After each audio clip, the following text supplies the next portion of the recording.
दुनिया का सबसे बड़ा ट्रैफिक जैम शुरू हो चुका है। समंदर में खड़ी यह 150 से ज्यादा कार्गो शिप्स शॉर्टकट मारने के चक्कर में पनामा कैनाल से गुजरने के लिए अपनी बारी का इंतजार कर रही है।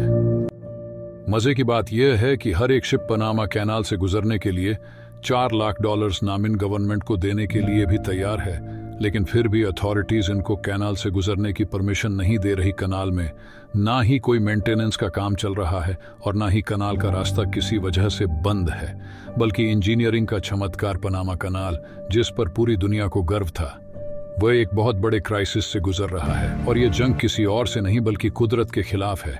लेकिन आखिर कैसे? नाजरीन, पूरी दुनिया में बाहरी जहाजों के लिए 2 शॉर्टकट्स बने हुए हैं। एक है इजिप्ट में बना सुइस कैनाल, जो ईस्ट एशियन कंट्रीज यानी चाइना, जापान, ताइवान और सिंगापुर जैसी कंट्रीज को यूरोप से कनेक्ट करने के लिए इस्तेमाल होता है। इसी तरह अगर इन्हीं कंट्रीज के बाहरी जहाज़ों को ईस्ट अमेरिका या ईस्ट कनाडा तक जाना हो या फिर यूरोप से वेस्ट अमेरिका तक जाना हो, तो एक दूसरे शॉर्टकट को इस्तेमाल किया जाता है, और वह है सेंट्रल अमेरिका के।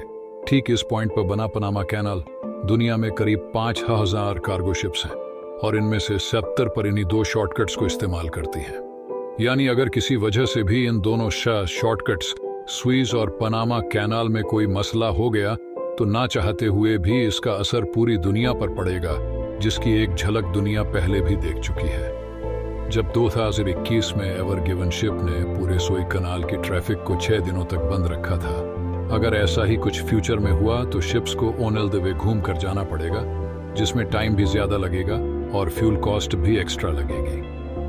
घूम फिर कर ये एक्स्ट्रा कॉस्ट एंड यूजर यानी मुझे और आपको पे करनी पड़ेगी। इन शॉर्टकट्स को इस्तेमाल करने के लिए शिपिंग कंपनीज कैनाल अथॉरिटीज को भारी टोल टैक्स भी पे करती हैं, और साथ में इनके नखरे भी उठाने पड़ते हैं। लेकिन आखिर ऐसी भी क्या मजबूरी है, और हमें कैनाल की जरूरत ही क्यों है? फर्ज कर ले यूरोप में यूनाइटेड किंगडम से एक शिप को वेस्ट अमेरिका में मौजूद सैन फ्रांसिस्को जाना है। अब इस शिप के पास अपनी मंजिल तक पहुंचने के 2 रास्ते हैं। या तो वह सारे नॉर्थ अटलांटिक ओशन से गुजरकर साउथ अमेरिका के बॉटम केप हॉर्न को क्रॉस करके पैसिफिक ओशन में एंटर होगी और वहां से सैन फ्रांसिस्को तक जाएगी। ये टोटल डिस्टेंस 25,000 किमी से भी ज्यादा बनता है, जिसमें शिप को 28 दिन और कमोपेश 80 लाख लीटर फ्यूल खर्च करना पड़ेगा। इस पूरे ट्रिप में शिपिंग कंपनी का सिर्फ टाइम ही जाया नहीं होगा, बल्कि फ्यूल कॉस्ट की मद में $32 मिलियन भी खर्च होंगे, जो कि 260 करोड़ रुपए बनते हैं।